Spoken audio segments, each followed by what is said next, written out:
Hi everyone, welcome back to my YouTube channel. ಇವತ್ತಿನ ವಿಡಿಯೋದಲ್ಲಿ ನಾನು ನಮ್ಮನೇಲಿ ಮಾಡುವಂತಹ ಗೀ ರೈಸ್ ಯಾವ ಥರ ಮಾಡ್ತೀನಿ ಅಂತ ನೋಡ್ಕೊಳ್ಳಿ. ಸಿಂಪಲ್ ಆಗಿರುತ್ತೆ ghee rice. Almost Malenadu side ಹಬ್ಬ ಏನಾದರೂ ಫೆಸ್ಟಿವಲ್ ಇದ್ದರೆ ಗೀ ರೈಸ್ ಅನ್ನೋ ರೆಸಿಪಿ ಇರಲೇಬೇಕು. ಸಿಂಪಲ್ಲಾಗಿ ಒಂದು ರೈಸ್, ಅದು ಚಿಕನ್ ಸಾಂಬಾರು ಆರ್ ಗ್ರೇವಿ ಜೊತೆ ತಿನ್ನುವಂಥದ್ದು ತುಂಬ ಚೆನ್ನಾಗಿರುತ್ತೆ ಆ್ಯಂಡ್ ಬೇಗ ಕೂಡ ಆಗುತ್ತೆ.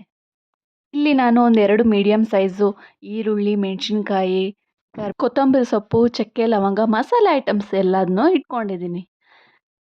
ಫಸ್ಟೇ ಈ ಥರ ಅರೇಂಜ್ಮೆಂಟ್ ಮಾಡೋದ್ರಿಂದ ಅಡುಗೆ ಬೇಗ ಆಗುತ್ತೆ.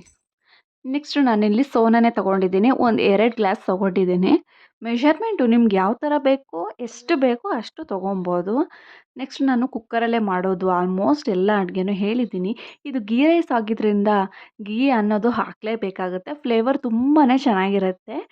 ಸೊ ನಾನು ಆಯಿಲ್ಗಿಂತ ಜಾಸ್ತಿ ಸ್ವಲ್ಪ ಗೀ ರೈಸ್ಗೆ ತುಪ್ಪನೇ ಹಾಕ್ತಾಯಿದ್ದೀನಿ. ಒಂದು 2 to 3 ಸ್ಪೂನ್ ಹಾಕಿದ್ದೀನಿ ನಾನು ತುಪ್ಪನ. ನೆಕ್ಸ್ಟು ಒಂದು 2 ಸ್ಪೂನಷ್ಟು ಆಯಿಲ್ ಹಾಕಿದ್ದೀನಿ.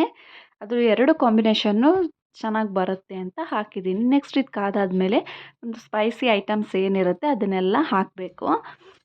ಚಕ್ಕೆ, ಲವಂಗ, ಏಲಕ್ಕಿ, ನಿಮ್ಮ ಹತ್ರ ಯಾವ ಥರ ಇರುತ್ತೆ ಆ ಥರ ಐಟಮ್ಸ್ ಎಲ್ಲ ಹಾಕಿ, ನೆಕ್ಸ್ಟು ಅದಕ್ಕೆ ಆ್ಯಸ್ ಯೂಶ್ವಲ್ ಈರುಳ್ಳಿ ಹಾಕಿ ನೀಟಾಗಿ ಫ್ರೈ ಮಾಡ್ಕೊಳ್ಳಿ. ನೀಟಾಗಿ ಬ್ರೌನ್ ಕಲರ್ ಆಗಬೇಕು, ಆ ಥರ ಫ್ರೈ ಮಾಡ್ಕೊಳ್ಳಿ. ತುಪ್ಪದಲ್ಲಿ ಸ್ವಲ್ಪ ಫ್ರೈ ಆಗೋದು ಸ್ವಲ್ಪ ಲೇಟ್ ಆಗುತ್ತೆ, ಬಟ್ ವೆಯ್ಟ್ ಮಾಡಿ, ನೀಟಾಗಿ ಫ್ರೈ ಆಗಲಿ. ನೆಕ್ಸ್ಟು ನಾನೊಂದು 5-6 ಮೆಣಸಿನ್ಕಾಯಿ ಹಾಕ್ತಾಯಿದ್ದೀನಿ. ಇಡೀ ಮೆಣಸಿನ್ಕಾಯಿ ಹಾಕೋದ್ರಿಂದ ಖಾರ ಕಮ್ಮಿ ಆಗುತ್ತೆ. ಇಡೀ ಮೆಣಸಿನ್ಕಾಯಿ ಹಾಕೋದ್ರಿಂದ ಖಾರ ಕಮ್ಮಿ ಆಗುತ್ತೆ. ನೆಕ್ಸ್ಟು ನಾನು ಅದಕ್ಕೆ ಕೊತ್ತಂಬರಿ ಸೊಪ್ಪು, ಪುದೀನ ಸೊಪ್ಪು ಏನೇನಿತ್ತು ಅದನ್ನೆಲ್ಲ ಹಾಕ್ತಾಯಿದ್ದೀನಿ. ನೆಕ್ಸ್ಟು ಇದೊಂದು ಇಂಗ್ರೀಡಿಯೆಂಟ್ ನಾನು ಆವಾಗಲೇ ತೋರಿಸಲಿಲ್ಲ, ಮಿಸ್ ಆಗಿದೆ, ಸಾರಿ. ಬೆಳ್ಳುಳ್ಳಿ ಅನ್ನೋದು ತುಂಬಾ ಚೆನ್ನಾಗಿರುತ್ತೆ ಗೀ ರೈಸ್ಗೆ. ಅದನ್ನು ಹಾಕಬೇಕು. ಮೇಲ್ಗಡೆ ಸಿಪ್ಪೆ ಎಲ್ಲ ತೆಗೆದು ಒಂದು 8 to 10 ಈ ಥರ ಹಾಕ್ಬೋದು, ಚೆನ್ನಾಗಿ ಬರುತ್ತೆ ಅದನ್ನು ಹಾಕಿದರೆ. ನೆಕ್ಸ್ಟು ಶುಂಠಿ ಬೆಳ್ಳುಳ್ಳಿ ಪೇಸ್ಟು. ಅಫ್ಕೋರ್ಸ್ ಶುಂಠಿ ಬೆಳ್ಳುಳ್ಳಿ ಪೇಸ್ಟ್ ಅನ್ನೋದು ಹಾಕಲೇಬೇಕಲ್ವ. ಒಂದು 2 ಸ್ಪೂನ್ ಹಾಕಿದ್ದೀನಿ ಅಷ್ಟೇ ನಾನು. ಅದು 3 ಸಲ ಹಾಕಿದ್ದೀನಿ, ಸೊ ಜಾಸ್ತಿ ಥರ ಕಾಣಿಸ್ತಿದೆ ಅಷ್ಟೇ. ಸ್ವಲ್ಪ ಮಸಾಲೆ ಜಾಸ್ತಿ ಬೇಡ, ಮೈಲ್ಡಾಗಿರಲಿ ಅಂದರೆ ಒಂದು 1 to 2 ಸ್ಪೂನ್ ಒಳಗಡೆ ಹಾಕ್ಬೋದು. ನೆಕ್ಸ್ಟ್ ನಾನು ಡೈರೆಕ್ಟ್ ತೊಳೆದಿರೋ ಅಕ್ಕಿನೇ ಹಾಕ್ತಾಯಿದ್ದೀನಿ ಇದಕ್ಕೆ. ತೊಳೆದಿರೋ ಅಕ್ಕಿನೇ ಹಾಕಿದ್ದೀನಿ ಇದಕ್ಕೆ. ಆಯಿಲಲ್ಲೇ ಸ್ವಲ್ಪ ಫ್ರೈ ಆಗಲಿ ಅಂದ್ಕೊಂಡು ಹಾಕ್ತಾಯಿದ್ದೀನಿ. ಅದಕ್ಕೆ ಆಲ್ಮೋಸ್ಟ್ ಎಲ್ಲರೂ ಒಂದೊಂದು ಥರ ಮಾಡ್ತಾರೆ, ಒಬ್ಬೊಬ್ಬರು ಒಂದೊಂದು ಥರ ಮಾಡ್ತಾರೆ. ಫಸ್ಟು ನೀರು ಹಾಕಿ ಚೆನ್ನಾಗಿ ಕುದ್ಮೇಲೆ ಆಮೇಲೆ ಅಕ್ಕಿ ಹಾಕ್ತಾರೆ, ಬಟ್ ನನಗೆ ಇದೇ ಥರ ಕಂಫರ್ಟ್ ಅನಿಸುತ್ತೆ, ಸೊ ನಾನು ಹಾಕ್ತಾಯಿದ್ದೀನಿ. ನೆಕ್ಸ್ಟು ಅದು 1ಕ್ಕೆ 2 ಗ್ಲಾಸ್ ನೀರು, ಇನ್ನೇನು ನಿಮಗೆ ಗೊತ್ತಿದೆ. ಇನ್ನೊಂದು ಸ್ವಲ್ಪ ಸ್ಮೂತ್ ಜಾಸ್ತಿ ಆಗಬೇಕು ಅಂದರೆ 1/2 ಗ್ಲಾಸ್ ಜಾಸ್ತಿ ಮಾಡಿ ಒಂದು 3 ವಿಷಲ್ ಬಂದರೆ ಆಯಿತು.